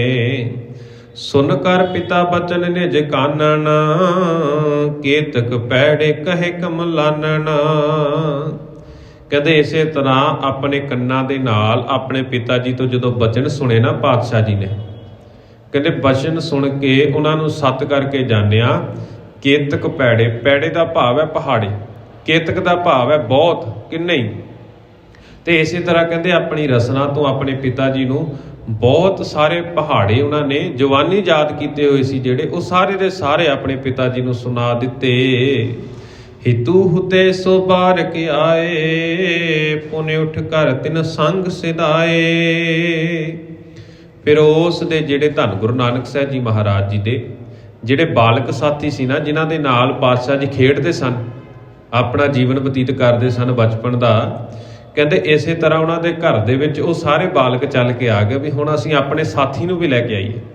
ਖੇਡਣ ਦਾ ਸਮਾਂ ਹੋ ਗਿਆ ਸੀ, ਸਾਰੇ ਬਾਲਕ ਜਿਹੜੇ ਪੜ੍ਹਨ ਵਾਲੇ ਸਨ ਉਹ ਵੀ ਪਾਠਸ਼ਾਲਾ ਤੋਂ ਛੁੱਟੀ ਹੋ ਗਈ ਸੀ ਤੇ ਘਰ ਵਾਪਸ ਪਹੁੰਚੇ ਤੇ ਸਾਰੇ ਇਕੱਠੇ ਹੋ ਕੇ ਧੰਨ ਗੁਰੂ ਨਾਨਕ ਸਾਹਿਬ ਜੀ ਮਹਾਰਾਜ ਜੀ ਦੇ ਘਰ ਦੇ ਵਿਹੜੇ ਵਿੱਚ ਪਹੁੰਚ ਗਏ ਨੇ ਵੀ ਅਸੀਂ ਆਪਣੇ ਸਾਥੀ ਨੂੰ ਨਾਲ ਲੈ ਕੇ ਚੱਲੀਏ। ਕਿਉਂਕਿ ਪਿਛਲੇ ਪ੍ਰਸੰਗ ਦੇ ਵਿੱਚ ਵੀ ਅਸੀਂ ਵਿਚਾਰਾਂ ਦੀ ਸਾਂਝ ਪਾਈ ਸੀ ਕਿ ਪਾਤਸ਼ਾਹ ਜੀ ਜਦੋਂ ਜਿੱਥੇ ਜਾਂਦੇ ਨੇ ਉਸੇ ਤਰ੍ਹਾਂ ਉਹ ਬਾਲਕ ਸਾਥੀ ਵੀ ਮਗਰ ਭੱਜੇ ਜਾਂਦੇ ਨੇ। ਜੇ ਪਾਤਸ਼ਾਹ ਜੀ ਕਿਸੇ ਥਾਂ ਦੇ ਉੱਤੇ ਬੈਠ ਜਾਂਦੇ ਨੇ ਨਾ, ਬਾਕੀ ਦੇ ਉਹਨਾਂ ਦੇ ਸਾਥੀ ਥੱਲੇ ਬੈਠਦੇ ਨੇ, ਸਗੋਂ ਪਾਤਸ਼ਾਹ ਜੀ ਨੂੰ ਉੱਚੀ ਥਾਂ ਦੇ ਉੱਤੇ ਬੈਠਣ ਲਈ ਆਖਦੇ ਨੇ। ਤੇ ਜੇਕਰ ਪਾਤਸ਼ਾਹ ਜੀ ਕਿਤੇ ਖੜੇ ਹੁੰਦੇ ਨੇ ਤਾਂ ਉਹ ਨਾਲ ਹੀ ਉਹ ਸਾਰੇ ਸਾਥੀ ਖੜੇ ਹੁੰਦੇ ਨੇ। ਬੜਾ ਪਿਆਰ ਸਤਿਕਾਰ, ਉਹ ਸਾਥੀ ਵੀ ਉਹਨਾਂ ਦੇ ਬਾਲਕ ਜਿਹੜੇ ਨੇ ਉਹ ਪੂਰਾ ਸਤਿਕਾਰ ਕਰਦੇ ਨੇ ਪਾਤਸ਼ਾਹ ਜੀ ਦਾ, ਤੇ ਪਾਤਸ਼ਾਹ ਜੀ ਤੋਂ ਆਸ ਕਰਦੇ ਨੇ ਵੀ ਸਾਨੂੰ ਇਹ ਬਹੁਤ ਸੋਹਣੀ ਕੋਈ ਨਾ ਕੋਈ ਕਹਾਣੀ ਸੁਣਾਉਣਗੇ, ਜਿਸ ਦੇ ਨਾਲ ਅਸੀਂ ਟਿਕ ਕੇ ਬੈਠ ਕੇ ਇਕਾਗਰਚਿਤ ਹੋ ਕੇ ਕਹਾਣੀ ਸੁਣਾਂਗੇ ਤੇ ਸਾਡੇ ਜੀਵਨ ਦਾ ਉਦਾਰ ਹੋਵੇਗਾ। ਹੁਣ ਉਹ ਬਾਲਕ ਸਾਥੀ ਧੰਨ ਗੁਰੂ ਨਾਨਕ ਸਾਹਿਬ ਜੀ ਮਹਾਰਾਜ ਜੀ ਨੂੰ ਲੈਣ ਵਾਸਤੇ ਘਰ ਪਹੁੰਚ ਗਏ ਨੇ। ਖੇਲਣ ਲੱਗੇ ਬੀਥਕਾ ਮਾਹੀ, ਚੰਦ ਚਾਂਦਨੀ ਪੂਰਨ ਜਾਹੀ। ਬੀਥਕਾ ਦਾ ਭਾਵ ਹੈ ਗਲੀ। ਕਹਿੰਦੇ ਖੇਲਣ ਲੱਗੇ ਬੀਥਕਾ ਮਾਹੀ, ਉਹ ਸਾਰੇ ਦੇ ਸਾਰੇ ਬਾਲਕ ਧੰਨ ਗੁਰੂ ਨਾਨਕ ਸਾਹਿਬ ਜੀ ਮਹਾਰਾਜ ਜੀ ਦੇ ਸਮੇਤ ਸਾਰੀ ਉਹ ਜਿਹੜਾ ਗਰੁੱਪ ਸੀ ਨਾ, ਕਹਿੰਦੇ ਗਲੀ ਦੇ ਵਿੱਚ ਖੇਡਣ ਲੱਗ ਪਿਆ। ਜਿਵੇਂ ਚੰਦ ਚਾਂਦਨੀ ਪੂਰਨ ਜਾਹੀ, ਤੇ ਗਲੀ ਦੇ ਵਿੱਚ ਕਹਿੰਦੇ ਪੂਰੀ ਚੰਦ ਦੀ ਚਾਨਣੀ ਹੈ, ਰੋਸ਼ਨੀ ਚੰਦ ਦੀ ਪੂਰੀ ਹੈ, ਤੇ ਉਸ ਰੋਸ਼ਨੀ ਦੇ ਵਿੱਚ ਗਲੀ ਦੇ ਵਿੱਚ ਖੇਡਦੇ ਨੇ। ਸ਼੍ਰੀ ਮੁਖ ਨਾਨਕ ਪਣੇ ਕਹਾਣੀ, ਭਜਨ ਭਗਤ ਸੋ ਮਿਲ ਜੋ ਬਾਣੀ। ਹੁਣ ਪਾਤਸ਼ਾਹ ਜੀ ਨੂੰ ਉਹਨਾਂ ਬਾਲਕਾਂ ਨੇ ਫਿਰ ਅਰਜ਼ੋਈ ਕੀਤੀ, ਬੇਨਤੀ ਕੀਤੀ ਵੀ ਸਾਨੂੰ ਕੋਈ ਕਹਾਣੀ ਸੁਣਾਓ ਸੋਹਣੀ ਜੀ, ਵਧੀਆ ਜੀ ਕਹਾਣੀ ਸੁਣਾਓ, ਅਸੀਂ ਚੁੱਪ ਕਰਕੇ ਬੈਠਦੇ, ਤੁਸੀਂ ਕਹਾਣੀ ਸੁਣਾਓ। ਤੇ ਹੁਣ ਪਾਤਸ਼ਾਹ ਜੀ ਕਹਿੰਦੇ ਸ਼੍ਰੀ ਮੁਖ ਨਾਨਕ ਭਣੇ ਕਹਾਣੀ, ਕਿ ਆਪਣੇ ਮੁਖ ਤੋਂ ਪਾਤਸ਼ਾਹ ਜੀ ਨੇ ਕਹਾਣੀ ਸੁਣਾਉਣੀ ਸ਼ੁਰੂ ਕਰ ਦਿੱਤੀ ਉਹਨਾਂ ਸਾਥੀਆਂ ਨੂੰ। ਭਜਨ ਭਗਤ ਸੋ ਮਿਲ ਜੋ ਬਾਣੀ। ਫਿਰ ਉਹ ਭਜਨ ਗਾਉਣ ਲੱਗੇ, ਪਰਮਾਤਮਾ ਦੀ ਬੰਦਗੀ ਕਰਨ ਲੱਗੇ। ਕਹਿੰਦੇ ਜਿੰਨਾ ਵੀ ਪਾਤਸ਼ਾਹ ਜੀ ਨੂੰ ਪਰਮਾਤਮਾ ਦੇ ਬਾਬਤ, ਪਰਮਾਤਮਾ ਦੀ ਸਿਫਤ ਸਲਾਹ ਦੀ ਬਾਣੀ ਜਿੰਨੀ ਯਾਦ ਸੀ ਨਾ, ਉਹ ਸਾਰੀ ਦੀ ਸਾਰੀ ਆਪਣੇ ਸਾਥੀਆਂ ਦੇ ਨਾਲ ਇਕੱਠੇ ਹੋ ਕੇ, ਇਕੱਠੇ ਬੈਠ ਕੇ ਉਹ ਭਜਨ ਬੰਦਗੀ ਕਰਨ ਲੱਗ ਪਏ। ਦੋਹਰਾ ਮਦਰ ਸੁਦਾਸਮ ਬਚਨ ਸੁਨ, ਤੂਸ਼ਨ ਹੋਵੇ ਬਾਲ। ਹਿਤ ਤੇ ਤ੍ਰਿਪਤ ਨਾ ਚਿਤ ਬਿਖੈ, ਚਾਹੇ ਚੌਂਪ ਵਿਸਾਲ। ਕਹਿੰਦੇ ਪਾਤਸ਼ਾਹ ਜੀ ਦੇ ਮਧੁਰ ਸੁਦਾ ਸਮ ਬਚਨ, ਜਿਹੜੇ ਉਹਨਾਂ ਦੇ ਰਸਨਾ ਦੇ ਵਿੱਚੋਂ ਨਾ ਅੰਮ੍ਰਿਤ ਵਰਗੇ ਮਿੱਠੇ ਬਚਨ ਸੁਣ ਕੇ, ਪਾਤਸ਼ਾਹ ਜੀ ਦੇ ਮੁਖ ਤੋਂ ਉਹ ਸਿਫਤ ਸਲਾਹ ਪਰਮਾਤਮਾ ਦੀ ਭਜਨ ਬੰਦਗੀ ਦੇ ਬਚਨ ਸੁਣ ਕੇ ਨਾ ਸਾਰੇ ਦੇ ਸਾਰੇ ਬਾਲਕ ਬਹੁਤ ਆਨੰਦ ਪ੍ਰਾਪਤ ਕਰਦੇ ਨੇ। ਤੇ ਚੁੱਪ ਹੋ ਕੇ ਉਹ ਸਾਰੇ ਬਚਨ ਜਿਹੜੇ ਪਾਤਸ਼ਾਹ ਜੀ ਦੇ ਉਹ ਸੁਣਦੇ ਨੇ। ਹਿਤ ਤੇ ਤ੍ਰਿਪਤ ਨਾ ਚਿੱਤ ਵਿਖੈ ਚਾਹੇ ਚੌਂਕ ਵਿਸਾਰ। ਤੇ ਜਿਹੜਾ ਉਹ ਵਿਸ਼ਾਲ ਹੁਲਾਸ ਚਿੱਤ ਵਿੱਚ ਪੈਦਾ ਹੁੰਦਾ ਹੈ ਨਾ, ਜਿਹੜਾ ਉਹਨਾਂ ਦੇ ਮਨ ਦੇ ਵਿੱਚ ਖੁਸ਼ੀ ਪੈਦਾ ਹੁੰਦੀ ਹੈ, ਖੇੜਾ ਪੈਦਾ ਹੁੰਦਾ, ਆਨੰਦ ਪੈਦਾ ਹੁੰਦਾ, ਉਸ ਦੇ ਨਾਲ ਉਹ ਹੋਰ ਉਹ ਪਾਤਸ਼ਾਹ ਜੀ ਦੇ ਕੋਲੋਂ ਇਸੇ ਤਰ੍ਹਾਂ ਦੇ ਬਚਨ ਸੁਣਨ ਦੀ ਇੱਛਾ ਜ਼ਾਹਰ ਕਰਦੇ ਨੇ। ਉਹਨਾਂ ਦੀ ਹੁਣ ਤ੍ਰਿਪਤੀ ਹੋਰ ਵੱਧ ਗਈ ਬਾਲਕਾਂ ਦੀ, ਵੀ ਸਾਡਾ ਇਹ ਆਗੂ ਸਾਨੂੰ ਕੁਝ ਹੋਰ ਵੀ ਸੁਣਾਵੇ, ਹੋਰ ਉਪਦੇਸ਼ ਕਰੇ। ਦਿਨੋਂ ਦਿਨ ਲਾਲਸਾ ਉਹਨਾਂ ਬੱਚਿਆਂ ਦੇ ਵਿੱਚ ਵੱਧਦੀ ਜਾਂਦੀ। ਇਸੇ ਕਰਕੇ ਜਦੋਂ ਵੀ ਸਮਾਂ ਮਿਲਦਾ ਉਹ ਪਾਤਸ਼ਾਹ ਜੀ ਨੂੰ ਲੈਣ ਵਾਸਤੇ ਆ ਜਾਂਦੇ ਵੀ ਸਾਡੇ ਨਾਲ ਚੱਲੋ।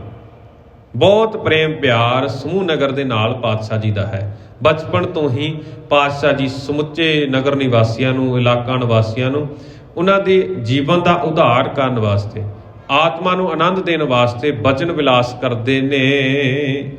ਚੋਬਈ ਜੀ ਕਮਾਨ ਬਚਨ ਜਿਉ ਬਾਨਾ, ਮਧੁਰਾਈ ਮਦ ਭਲਕ ਸਮਾਨਾ। ਤੇ ਹੁਣ ਇੱਥੇ ਕਵੀ ਜੀ ਇੱਕ ਅਲੰਕਾਰ ਬੰਨ੍ਹਦੇ ਨੇ ਪਾਤਸ਼ਾਹ ਦੀ ਪ੍ਰਸ਼ੰਸਾ ਦੇ ਲਈ। ਇੱਕ ਅਲੰਕਾਰ ਬੰਨ੍ਹਦੇ ਨੇ, ਕਹਿੰਦੇ ਵੀ ਜਿਹੜੇ ਪਾਤਸ਼ਾਹ ਦੀ ਜੀਭ ਹੈ ਨਾ, ਉਹ ਜੀਭ ਇੱਕ ਕਮਾਨ ਦੇ ਵਾਂਗ ਹੈ। ਹੁਣ ਤੀਰ ਕਮਾਨ ਦੀ ਉਦਾਹਰਨ ਵਰਤੀ ਇੱਥੇ, ਅਲੰਕਾਰ ਬੰਨਿਆ। ਕਹਿੰਦੇ ਪਾਤਸ਼ਾਹ ਦੀ ਜਿਹੜੀ ਰਸਨਾ ਹੈ ਨਾ, ਜੀਭ ਹੈ, ਉਹ ਇੱਕ ਕਮਾਨ ਦੇ ਵਰਗੀ ਹੈ। ਤੇ ਜੀਭ ਜਿਹੀ ਕਮਾਨ ਬਚਨ ਜਿਉ ਬਾਨਾ। ਤੇ ਪਾਤਸ਼ਾਹ ਜੀ ਦੇ ਜਿਹੜੇ ਬਚਨ ਨੇ ਨਾ, ਉਹ ਬਾਣ ਵਰਗੇ ਨੇ। ਗੁਰੂ ਜੀ ਦੇ ਬਚਨ ਬਾਣ ਵਰਗੇ ਨੇ ਤੇ ਉਹਨਾਂ ਦੀ ਜੀਭ ਜਿਹੜੀ ਕਮਾਨ ਵਰਗੀ ਹੈ। ਮਧੁਰਾਈ ਮਦ ਭਲਕ ਸਮਾਨਾ। ਤੇ ਜਿਹੜੀ ਕਹਿੰਦੇ ਉਸ ਬਾਣੀ ਦੇ ਵਿੱਚ ਪਾਤਸ਼ਾਹ ਜੀ ਦੀ ਸਿਫਤ ਸਲਾਹ ਦੇ ਵਿੱਚ ਜਿਹੜੀ ਮਿਠਾਸ ਹੈ ਨਾ, ਉਸ ਚਿੱਲੇ ਵਰਗੀ ਹੈ। ਚਿੱਲਾ ਭਾਵ ਹੁੰਦਾ ਵੀ ਜਿਹੜੀ ਕਮਾਨ ਦੇ ਉੱਤੇ ਡੋਰੀ ਚਾੜੀ ਜਾਂਦੀ ਹੈ ਨਾ, ਜਦੋਂ ਤੀਰ ਕਮਾਨ ਚਲਾਉਂਦੇ ਆ, ਕਮਾਨ ਦੇ ਉੱਤੇ ਡੋਰੀ ਚਾੜੀ ਜਾਂਦੀ ਜਿਸ ਦੇ ਰਾਹੀਂ ਤੀਰ ਖਿੱਚ ਕੇ ਛੱਡਿਆ ਜਾਂਦਾ, ਉਸ ਨੂੰ ਚਿੱਲਾ ਆਖਿਆ ਜਾਂਦਾ। ਤੇ ਪਾਤਸ਼ਾਹ ਜੀ ਦੀ ਇੱਥੇ ਬਾਣੀ ਜਿਹੜੀ ਕਹਿੰਦੇ ਸਿਫਤ ਸਲਾਹ ਦੀ ਬਾਣੀ ਹੈ ਨਾ, ਉਹ ਚਿੱਲੇ ਵਾਂਗ ਮਿਠਾਸ ਭਰੀ ਹੈ। ਭਾਵ ਜਿਸ ਤਰ੍ਹਾਂ ਤੀਰ ਕਮਾਨ ਦੇ ਉੱਤੇ ਚੜ੍ਹ ਕੇ ਖਿੱਚ ਕੇ ਚਿੱਲੇ ਨੂੰ ਛੱਡਿਆ ਜਾਂਦਾ, ਇਸੇ ਤਰ੍ਹਾਂ ਜਦੋਂ ਪਾਤਸ਼ਾਹ ਜੀ ਆਪਣੀ ਜ਼ੁਬਾਨ ਦੇ ਉੱਤੋਂ ਕੋਈ ਵੀ ਸ਼ਬਦ ਉਚਾਰਨ ਕਰਦੇ ਨੇ ਤਾਂ ਉਹਨਾਂ ਬਾਲਕਾਂ ਦੇ ਹਿਰਦੇ ਉਹਨਾਂ ਦੇ ਨਾਲ ਬਿੰਨੇ ਜਾਂਦੇ ਨੇ। ਉਹ ਬਾਣ, ਉਹ ਪਾਤਸ਼ਾਹ ਜੀ ਦੀ ਬਾਣੀ ਦਾ ਬਾਣ ਉਹਨਾਂ ਦੇ ਹਿਰਦੇ ਦੇ ਵਿੱਚ ਲੱਗਦਾ। ਤੇ ਇਸੇ ਕਰਕੇ ਉਹਨਾਂ ਦੇ ਮਨ ਦੇ ਵਿੱਚ, ਹਿਰਦੇ ਦੇ ਵਿੱਚ ਹੋਰ ਤਪਸ਼ ਜਿਹੜੀ, ਤ੍ਰਿਪਤਾ ਜਿਹੜੀ ਹੈ ਉਹ ਵੱਧਦੀ ਜਾਂਦੀ ਵੀ ਅਸੀਂ ਸਿਫਤ ਸਲਾਹ ਦੀ ਹੋਰ ਬਾਣੀ ਸੁਣੀਏ। ਤੀਖਨ ਕਰੇ ਸਾਨ ਚਤੁਰਾਈ, ਨਾਨਾ ਉਕਤਿਨ ਪੰਖ ਸੁਹਾਈ। ਤੇ ਇਸੇ ਤਰ੍ਹਾਂ ਕਹਿੰਦੇ ਵੀ ਜਿਹੜੀ ਉਹਨਾਂ ਦੀ ਚਤੁਰਾਈ ਹੈ ਨਾ, ਸਿਆਣਪ ਹੈ, ਉਹ ਸਿਆਣਪ ਰੂਪੀ ਸਾਣ ਹੋਰ ਉਹਨਾਂ ਨੂੰ ਤਿੱਖਿਆ ਕਰ ਰਹੀ ਹੈ। ਤੇ ਇਸੇ ਤਰ੍ਹਾਂ ਕਈ ਹੋਰ ਜੁਗਤੀਆਂ ਕਹਿੰਦੀਆਂ ਨੇ ਸ਼ੋਭਾ ਪਾ ਰਹੇ ਨੇ। ਸਾਰੀ ਕਾਇਨਾਤ, ਸਾਰੀ ਕੁਦਰਤ ਹੀ ਸ਼ੋਭਾ ਪਾ ਰਹੀ ਹੈ। ਬਾਲ ਬ੍ਰਿੰਦ ਹਿਰਦਾ ਲਛ ਭੇਦਾ, ਭਏ ਲਟੂਹਾ ਹੋਏ ਅਖੇਦਾ। ਕਹਿੰਦੇ ਸਾਰੇ ਜਿਹੜੇ ਬਾਲਕ ਸਾਥੀ ਨਾ ਪਾਤਸ਼ਾਹ ਜੀ ਦੀ ਸੰਗਤ ਕਰਨ ਦੇ ਲਈ ਇਕੱਠੇ ਹੋਏ ਨੇ, ਉਹਨਾਂ ਦਾ ਹੁਣ ਹਿਰਦਾ ਜਿਹੜਾ ਬਿੰਨਿਆ ਗਿਆ। ਤੇ ਹਿਰਦਾ ਜਿੱਦਾਂ ਕਹਿ ਦੋ ਜ਼ਖਮੀ ਹੋ ਗਿਆ। ਹੁਣ ਜ਼ਖਮੀ ਨੂੰ ਵੈਦ ਦੀ ਜ਼ਰੂਰਤ ਹੈ। ਤੇ ਵੈਦ ਉੱਥੇ ਕੀ ਸੀ? ਪਾਤਸ਼ਾਹ ਜੀ, ਪਾਤਸ਼ਾਹ ਦੀ ਸਿਫਤ ਸਲਾਹ। ਤੇ ਹੁਣ ਹਿਰਦਾ ਉਹਦੇ ਨਾਲ ਹੀ ਠੀਕ ਹੋਣਾ ਸੀ। ਤੇ ਇਸੇ ਤਰ੍ਹਾਂ ਕਹਿੰਦੇ ਭਏ ਲਟੂਹਾ ਹੋਏ ਅਖੇਦਾ। ਤੇ ਸਾਹਿਰ ਮੋਹਿਤ ਹੋ ਕੇ ਸਾਰੇ ਦੇ ਸਾਰੇ ਬਾਲਕ ਉਹਨਾਂ ਦੇ ਪ੍ਰੇਮ ਦੇ ਵਿੱਚ ਭਿੱਜੇ ਹੋਏ ਨੇ। ਤੇ ਅਦੇਖਾ ਦਾ ਭਾਵ, ਅਖੇਦਾ ਦਾ ਭਾਵ ਹੈ ਦੁੱਖ ਰਹਿਤ ਹੋ ਗਏ ਨੇ। ਉਹ ਜੀਵਨ ਦੇ ਵਿੱਚ ਹੁਣ ਦੁੱਖਾਂ ਤੋਂ ਰਹਿਤ ਹੋ ਗਏ ਨੇ ਪਾਤਸ਼ਾਹ ਦੀ ਸਿਫਤ ਸਲਾਹ ਦੀ ਬਾਣੀ ਸੁਣ ਕੇ।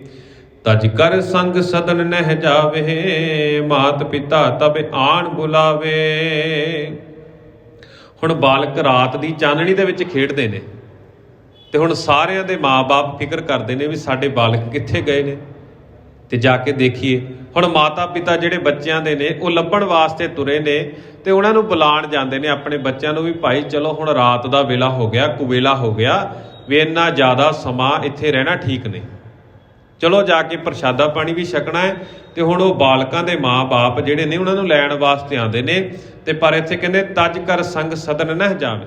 ਤੇ ਉਹਨਾਂ ਨੂੰ ਛੱਡ ਕੇ ਹੁਣ ਉਹ ਘਰ ਨੂੰ ਜਾਣ ਨੂੰ ਤਿਆਰ ਨਹੀਂ, ਕਿਉਂਕਿ ਉਹਨਾਂ ਨੂੰ ਹੁਣ ਮਨ ਨੂੰ ਟਿਕਾ ਮਿਲ ਰਿਹਾ ਨਾ। ਆਮ ਤੌਰ ਦੇ ਉੱਤੇ ਜਿਸ ਥਾਂ ਦੇ ਉੱਤੇ ਜਿਸ ਮਨੁੱਖ ਦਾ ਸੁਭਾਅ ਹੈ, ਉਸ ਨੂੰ ਸੁਭਾਅ ਦੇ ਮੁਤਾਬਕ ਉਸ ਨੂੰ ਸੁੱਖ ਮਿਲਦਾ ਨਾ, ਉਹ ਮਨੁੱਖ ਉਹ ਥਾਂ ਛੱਡ ਕੇ ਜਾਣ ਨੂੰ ਤਿਆਰ ਨੇ। ਜਿਹੜੇ ਗੁਰਮੁਖ ਪਿਆਰੇ ਨੇ ਸੰਗਤ ਦੇ ਵਿੱਚ ਬੈਠਦੇ ਨੇ, ਮਨ ਆਨੰਦ ਦੇ ਵਿੱਚ ਆਉਂਦਾ। ਤੇ ਇਸੇ ਤਰ੍ਹਾਂ ਉਹ ਨਿਹਾਲ ਹੁੰਦੇ ਨੇ ਸੰਗਤ ਦੇ ਵਿੱਚ ਬੈਠ ਕੇ, ਬਚਨ ਪਾਤਸ਼ਾਹ ਜੀ ਦੇ ਸਰਵਣ ਕਰਕੇ, ਕੀਰਤਨ ਸਰਵਣ ਕਰਕੇ। ਤੇ ਉਹਨਾਂ ਨੂੰ ਇਸ ਥਾਂ ਦੇ ਉੱਤੇ ਆਨੰਦ ਪ੍ਰਾਪਤ ਹੁੰਦਾ। ਤੇ ਜਿਹੜੇ ਕੁਸੰਗਤ ਵੱਲ ਤੁਰ ਪਏ, ਜਿਹਨਾਂ ਭੈੜੀਆਂ ਆਦਤਾਂ ਪਾਲੀਆਂ, ਨਿੰਦਿਆ ਚੁਗਲੀ ਵੱਲ ਤੁਰ ਪਏ, ਉਹਨਾਂ ਦਾ ਮਨ ਉੱਥੇ ਖੁਸ਼ ਹੁੰਦਾ ਤੇ ਉਹ ਉਸੇ ਚੀਜ਼ ਨੂੰ ਸੱਚ ਕਰਕੇ ਮੰਨ ਲੈਂਦੇ ਨੇ, ਉਹ ਉੱਥੋਂ ਹਿੱਲਣ ਦਾ ਨਾਂ ਨਹੀਂ ਲੈਂਦੇ।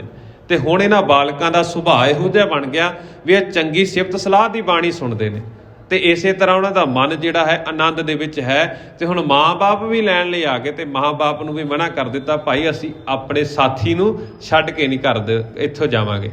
ਤੇ ਹੁਣ ਕਹਿੰਦੇ ਤਜ ਕਰ ਸੰਗ ਸਦਨ ਨਾ ਜਾਵੇ, ਮਾਤ ਪਿਤਾ ਅਬ ਆਣ ਬੁਲਾਵੇ, ਕਿ ਜਦੋਂ ਵੀ ਹੁਣ ਉਹਨਾਂ ਨੂੰ ਬੁਲਾਉਣ ਨਾਲ ਘਰੇ ਵੀ ਚੱਲੋ, ਘਰ ਲਈ ਬੁਲਾਉਂਦੇ ਨੇ ਤੇ ਉਹ ਜਾਣ ਲਈ ਤਿਆਰ ਨੇ, ਸਗੋਂ ਜ਼ਬਰਦਸਤੀ ਮਾਤਾ ਪਿਤਾ ਉਹਨਾਂ ਨੂੰ ਫੜ ਕੇ ਘਰ ਲੈ ਕੇ ਜਾਂਦੇ ਨੇ।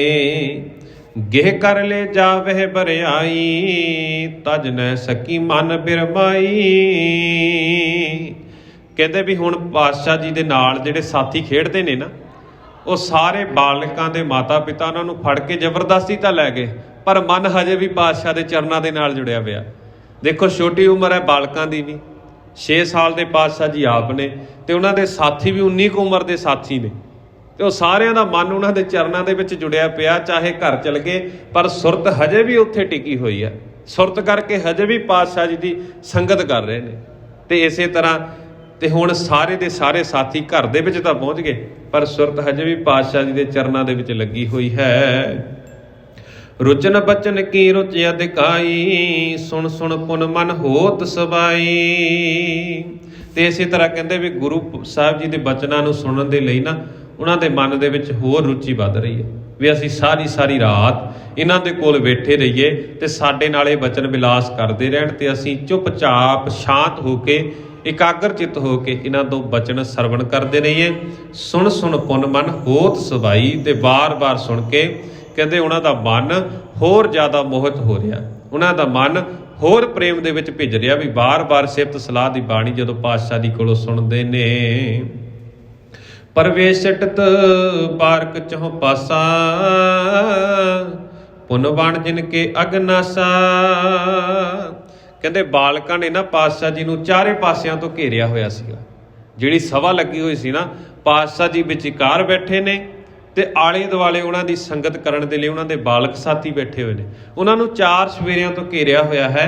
ਪੁੰਨਵਾਨ ਜਿਨ ਕੇ ਅਗਨਾਸਾ, ਜਿਹੜੇ ਪੁੰਨਵਾਨ ਗੁਰੂ ਨੇ, ਦਾਤਾਂ ਦੇਣ ਵਾਲੇ ਨੇ ਪਾਤਸ਼ਾਹ ਜੀ, ਉਹ ਸਾਰਿਆਂ ਦੇ ਪਾਪਾਂ ਦਾ ਵਿਨਾਸ਼ ਕਰਦੇ ਨੇ। ਵਿਚਕਾਰ ਬੈਠ ਕੇ ਜਿੱਦਾਂ ਜਿੱਦਾਂ ਉਹ ਬਚਨ ਸੁਣਾਉਂਦੇ ਨੇ, ਉਹ ਸੰਗਤਾਂ ਬਚਨ ਸਰਵਣ ਕਰਦੀਆਂ ਨੇ ਤੇ ਉਹਨਾਂ ਦੇ ਜੀਵਨ ਦੇ ਵਿੱਚ ਪਾਪਾਂ ਦਾ ਨਾਸ਼ ਹੋ ਰਿਹਾ, ਉਹਨਾਂ ਦਾ ਜੀਵਨ ਸਚਿਆਰੇਪਨ ਵੱਲ ਨੂੰ ਵੱਧਦਾ ਜਾ ਰਿਹਾ। ਪਾਪਾਂ ਦਾ ਨਾਸ਼ ਹੋ ਗਿਆ, ਚੰਗੇ ਗੁਣਾਂ ਦੀ ਆਮਦ ਉਹਨਾਂ ਦੇ ਜੀਵਨ ਦੇ ਵਿੱਚ ਆਉਣੀ ਸ਼ੁਰੂ ਹੋ ਗਈ।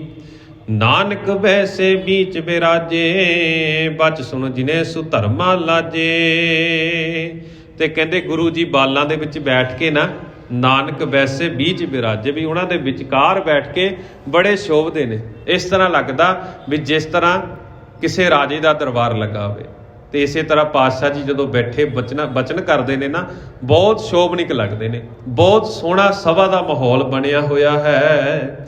ਬਚ ਸੁਣ ਜਿਨੇ ਸੁਧਰਮਾ ਲਾਜੇ। ਤੇ ਉਹਨਾਂ ਦੇ ਬਚਨ ਸੁਣ ਕੇ ਕਹਿੰਦੇ ਜਿਹੜੇ ਇੰਦਰ ਦੀ ਸਭਾ ਲੱਗਦੀ ਸੀ ਨਾ, ਹੁਣ ਇਸ ਤਰ੍ਹਾਂ ਲੱਗਦਾ ਵੀ ਇੰਦਰ ਦੀ ਸਭਾ ਨੂੰ ਵੀ ਲੱਜਤ ਹੋ ਗਈ, ਉਹ ਆਪਣੇ ਆਪ 'ਚ ਸ਼ਰਮ ਮਹਿਸੂਸ ਕਰ ਰਹੀ, ਉਹ ਸਭਾ ਵੀ। ਇੰਨਾ ਸ਼ੋਭਨਿਕ ਮਾਹੌਲ, ਇੰਨਾ ਸੋਹਣਾ ਸੰਗਤ ਦਾ ਦੀਵਾਨ ਉੱਥੇ ਸਜਿਆ ਹੋਇਆ ਹੈ। ਬਦਨ ਬਿਲੋਕੇ ਨਿਜ ਨਿਸ ਦਿਨ ਸੋ, ਲਖੇ ਕੰਡ ਕੋ ਨਹਿਤੇ ਸਿਸ ਸੋ। ਕਹਿੰਦੇ ਉਹ ਆਪੋ ਆਪਣੇ ਪਾਸਿਆਂ ਤੋਂ ਗੁਰੂ ਜੀ ਨੂੰ ਵੇਖ ਰਹੇ ਨੇ। ਚਾਰ ਚੁਫੇਰੇ ਬਾਲਕ ਬੈਠੇ, ਕੋਈ ਪਾਤਸ਼ਾਹ ਜੀ ਦੇ ਸੱਜੇ ਪਾਸਿਓਂ ਦੇਖ ਰਿਹਾ, ਕੋਈ ਖੱਬੇ ਪਾਸੇ ਤੋਂ ਉਹਨਾਂ ਨੂੰ ਦੇਖ ਰਿਹਾ, ਕੋਈ ਸਾਹਮਣੇ ਬੈਠਾ ਦੇਖ ਰਿਹਾ ਤੇ ਕੋਈ ਪਿੱਛੇ ਬੈਠਾ ਪਾਤਸ਼ਾਹ ਜੀ ਨੂੰ ਤੱਕ ਰਿਹਾ। ਤੇ ਇਸੇ ਤਰ੍ਹਾਂ ਕਹਿੰਦੇ ਲਖੇ ਕੰਡ ਕੋ ਨਹਿਤੇ ਸਿਸ ਕੋ। ਤੇ ਸਾਰੇ ਬੱਚਿਆਂ ਦੀਆਂ ਨਿਗਾਹਾਂ ਪਾਤਸ਼ਾਹ ਜੀ ਦੇ ਸੋਹਣੇ ਮੁਖੜੇ ਵੱਲ ਨੇ ਵੀ ਕੀ ਕੁਝ ਉਹ ਆਪਣੀ ਜ਼ੁਬਾਨ ਤੋਂ, ਆਪਣੀ ਰਸਨਾ ਤੋਂ ਉਚਾਰਨ ਕਰਦੇ ਨੇ। ਉਹ ਸਾਰੇ ਬਾਲਕ ਆਪੋ ਆਪਣੀ ਥਾਂ ਦੇ ਉੱਤੇ ਟਿਕ ਕੇ ਉਹਨਾਂ ਦੀ ਨਿਗਾਹ ਪਾਤਸ਼ਾਹ ਜੀ ਵੱਲ ਜੁੜੀ ਹੋਈ ਹੈ। ਸਭ ਮਨ ਜਾਣੇ ਮੁਝੇ ਸੁਣਾਵੇ, ਰੋਕ ਰਖੀਕ ਸੁਣੇ ਮਨ ਭਾਵੇ। ਤੇ ਹੁਣ ਸਾਰੇ ਉੱਥੇ ਜਿੱਥੇ ਜਿੱਥੇ ਬੈਠੇ ਨੇ ਨਾ ਚਾਰ ਚੁਫੇਰੇ, ਉਹਨਾਂ ਨੂੰ ਇਸ ਤਰ੍ਹਾਂ ਹੀ ਲੱਗਦਾ ਵੀ ਗੁਰੂ ਸਾਹਿਬ ਮੈਨੂੰ ਆਖ ਰਹੇ ਨੇ। ਦੂਸਰਾ ਜਿਹੜਾ ਖੱਬੇ ਪਾਸੇ ਬੈਠਾ ਉਹਨੂੰ ਵੀ ਇੱਦਾਂ ਲੱਗਦਾ ਵੀ ਇਹ ਬਚਨ ਮੇਰੇ ਲਈ ਆਖ ਰਹੇ ਨੇ। ਸਾਰਿਆਂ ਨੂੰ ਇਹੀ ਲੱਗ ਰਿਹਾ ਵੀ ਇਹ ਸਾਰਾ ਕੁਝ ਸਾਨੂੰ ਹੀ ਆਖਦੇ ਨੇ। ਸਾਰੇ ਆਪੋ ਆਪਣੇ ਮਨ ਦੇ ਵਿੱਚ ਇਹੀ ਸੋਚ ਰਹੇ ਨੇ ਵੀ ਇਹ ਮੇਰੇ ਲਈ ਗੱਲ ਹੈ। ਮੈਂ ਇੱਕ ਬੇਨਤੀ ਕਰਨੀ ਚਾਹੁੰਦਾ, ਪਿਛਲੇ ਦੀਵਾਨਾਂ ਦੇ ਵਿੱਚ ਵੀ ਆਪ ਜੀ ਦੇ ਨਾਲ ਵਿਚਾਰਾਂ ਦੀ ਸਾਂਝ ਪਾਈ ਸੀ। ਅਸੀਂ ਆਮ ਤੌਰ ਦੇ ਉੱਤੇ ਜਦੋਂ ਬਾਣੀ ਪੜ੍ਹਦੇ ਆ ਨਾ ਤਾਂ ਅਸੀਂ ਕਹਿੰਦੇ ਵੀ ਗੁਰੂ ਨੂੰ ਖੁਸ਼ ਕਰਨ ਲਈ ਬਾਣੀ ਪੜ੍ਹਦੇ ਆ, ਪਰ ਮਾਫ਼ ਕਰਨਾ, ਗੁਰੂ ਕਦੇ ਗੁੱਸੇ ਨਹੀਂ ਹੁੰਦਾ, ਗੁਰੂ ਕਦੇ ਰੁੱਸਦਾ ਨਹੀਂ। ਜਦੋਂ ਧੰਨ ਗੁਰੂ ਗੋਬਿੰਦ ਸਿੰਘ ਜੀ ਮਹਾਰਾਜ ਜੀ ਨੂੰ ਆਨੰਦਪੁਰ ਦੇ ਕਿਲੇ ਦੇ ਵਿੱਚੋਂ ਵਿਦਾਵਾ ਲਿਖ ਕੇ ਨਾ ਸਿੰਘ ਚਾਲਾ ਪਾ ਗਏ ਸੀ, ਪਾਤਸ਼ਾਹ ਜੀ ਉਦੋਂ ਵੀ ਨਹੀਂ ਗੁੱਸੇ ਹੋਏ। ਤੇ ਜਦੋਂ ਫਿਰ ਮੁਕਤਸਰ ਦੀ ਜੰਗ ਦੇ ਵਿੱਚ ਉਹ ਵਿਦਾਵਾ ਪਾੜਿਆ ਤੇ ਪਾਤਸ਼ਾਹ ਜੀ ਨੇ ਉਦੋਂ ਵੀ ਗੱਲ ਨਾਲ ਲਾ ਕੇ ਕਿਹਾ ਸੀ ਵੀ ਮੈਂ ਤਾਂ ਤੁਹਾਡੇ ਤੋਂ ਨਹੀਂ ਬੇਮੁਖ ਹੋਇਆ, ਤੁਸੀਂ ਬੇਸ਼ੱਕ ਹੋ ਗਏ ਸੀ। ਅਸੀਂ ਬੇਮੁਖ ਹੋ ਜਾਂਦੇ ਆ, ਪਾਤਸ਼ਾਹ ਕਦੇ ਗੁੱਸੇ ਨਹੀਂ ਹੁੰਦੇ, ਗੁਰੂ ਸਾਹਿਬ ਕਦੇ ਵੀ ਰੁੱਸੇ ਨਹੀਂ। ਤੇ ਅੱਜ ਵੀ ਆਉਣ ਵਾਲੇ ਸਮੇਂ 'ਚ ਵੀ ਕਦੇ ਵੀ ਆਪਣੇ ਸਿੱਖ ਨਾਲ ਨਾਰਾਜ਼ ਨਹੀਂ ਹੁੰਦੇ। ਸਿੱਖ ਜ਼ਰੂਰ ਗੁਰੂ ਤੋਂ ਬੇਮੁਖ ਹੋ ਜਾਂਦਾ। ਤੇ ਇਸੇ ਤਰ੍ਹਾਂ ਜਿਹੜੀ ਉਹਨਾਂ ਦੀ ਸਿਫਤ ਸਲਾਹ ਦੀ ਬਾਣੀ ਹੈ ਨਾ, ਬਹੁਤ ਮਨ ਨੂੰ ਠਹਿਰਾ ਦੇਣ ਵਾਲੀ, ਟਿਕਾ ਦੇਣ ਵਾਲੀ। ਤੇ ਇੱਥੇ ਹੁਣ ਜਿਹੜੇ ਸੇਵਕ ਬੈਠੇ ਨੇ, ਬੱਚੇ ਬੈਠੇ ਨੇ, ਬੱਚਿਆਂ ਦੀ ਉਮਰ ਹੈ ਤੇ ਅਸੀਂ ਬੱਚਿਆਂ ਤੋਂ ਮੈਂ ਕਹਿੰਦਾ 10-10 ਗੁਣਾ ਸਾਡੀ ਉਮਰ ਵੱਧ ਗਈ ਹੈ। ਤੇ ਪਰ ਸਾਨੂੰ ਹਜੇ ਤੱਕ ਇਹ ਨਹੀਂ ਸਮਝ ਆ ਰਿਹਾ ਵੀ ਪਾਤਸ਼ਾਹ ਦੀ ਬਾਣੀ ਮੇਰੇ ਲਈ ਹੈ। ਤੇ ਅਸੀਂ ਕਹਿੰਦੇ ਆ ਵੀ ਅਸੀਂ ਗੁਰੂ ਨੂੰ ਸੁਣਾ ਰਹੇ ਹਾਂ, ਹਾਲਾਂਕਿ ਅਸੀਂ ਆਪਣੇ ਲਈ ਉਹ ਪਾਠ ਕਰਨਾ ਸੀ, ਆਪਣੇ ਲਈ ਆਪਣੇ ਜੀਵਨ ਦੇ ਵਿੱਚ ਉਹ ਵਿਚਾਰਧਾਰਾ ਧਾਰਨ ਕਰਨੀ ਸੀ। ਤੇ ਅਸੀਂ ਇਹੀ ਆਖ ਰਹੇ ਹਾਂ ਵੀ ਹੁਣ ਤੱਕ ਵੀ ਅਸੀਂ ਆਪਣੇ ਗੁਰੂ ਨੂੰ ਰਜਾਉਣਾ, ਆਪਣੇ ਪਾਤਸ਼ਾਹ ਨੂੰ ਰਜਾਉਣਾ। ਪਾਤਸ਼ਾਹ ਜੀ ਕਿਤੇ ਵੀ ਰੁੱਸੇ ਨਹੀਂ, ਪਾਤਸ਼ਾਹ ਜੀ ਸਦਾ ਅੰਗ ਸੰਗ ਨੇ। ਕਦੋਂ? ਜਦੋਂ ਉਹ ਬਾਣੀ ਦੀ ਵਿਚਾਰਧਾਰਾ ਸਾਡੇ ਅੰਦਰ ਚੱਲ ਪਈ ਤਾਂ ਹਮੇਸ਼ਾ ਆਪਣੇ ਸੇਵਕਾਂ ਦਾ, ਆਪਣੇ ਦਾਸਾਂ ਦਾ ਪੱਖ ਪੂਰਦੇ ਨੇ। ਤੇ ਇਸੇ ਤਰ੍ਹਾਂ ਉਸ ਬੱਚੇ ਬੈਠੇ ਵੀ ਸੋਚ ਰਹੇ ਨੇ ਵੀ ਇਹ ਮੇਰੇ ਲਈ ਆਖਦੇ ਨੇ, ਦੂਸਰਾ ਆਖ ਰਿਹਾ ਵੀ ਇਹ ਮੇਰੇ ਲਈ ਆਖ ਰਹੇ ਨੇ। ਤੇ ਹੁਣ ਕਹਿੰਦੇ ਸਭ ਮਨ ਜਾਣੇ ਮੁਝੇ ਸੁਨਾਵੇ, ਰੋਕ ਰਖੀਕ ਸੁਣੇ ਮਨ ਭਾਵੇ। ਤੇ ਉਹਨਾਂ ਨੇ ਆਪਣੀਆਂ ਜਿਹੜੀਆਂ ਇੰਦਰੀਆਂ ਨੇ ਨਾ, ਆਮ ਤੌਰ ਦੇ ਉੱਤੇ ਬੱਚੇ ਜ਼ਿਆਦਾ ਹਰਕਤਾਂ ਕਰਦੇ ਨੇ। ਕੋਈ ਕਿਸੇ ਨਾਲ ਉਂਗਲਾਂ ਮਰੋੜੀ ਜਾ ਰਿਹਾ, ਕੋਈ ਕਿਸੇ ਤਰ੍ਹਾਂ ਦੌੜ ਰਿਹਾ। ਕਹਿੰਦੇ ਉਹਨਾਂ ਨੇ ਆਪਣੀ ਇੰਦਰੀਆਂ ਨੂੰ ਕਾਬੂ ਕੀਤਾ ਬੱਚਿਆਂ ਨੇ ਤੇ ਮਨ ਨੂੰ ਟਿਕਾ ਕੇ ਉਹ ਪਾਤਸ਼ਾਹ ਜੀ ਦੇ ਕੋਲੋਂ ਵਚਨ ਸਰਵਣ ਕਰਦੇ ਨੇ। ਤੇ ਇਸੇ ਤਰ੍ਹਾਂ ਕਹਿੰਦੇ ਵੀ ਬਹੁਤ ਉਹਨਾਂ ਦੇ ਮਨ ਨੂੰ ਆਨੰਦ ਮਹਿਸੂਸ ਹੋ ਰਿਹਾ ਤੇ ਉਹ ਨਿਹਾਲ ਹੋ ਰਹੇ ਨੇ ਪਾਤਸ਼ਾਹ ਜੀ ਦੇ ਵਚਨ ਸੁਣ ਕੇ।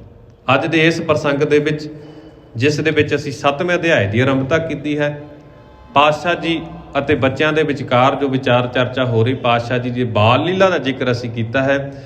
ਬਾਕੀ ਦੇ ਰਹਿੰਦੇ ਪ੍ਰਸੰਗ ਦੀ ਵਿਚਾਰ ਅਸੀਂ ਕੱਲ੍ਹ ਦੇ ਦੀਵਾਨਾਂ ਤੋਂ ਆਰੰਭ ਕਰਾਂਗੇ।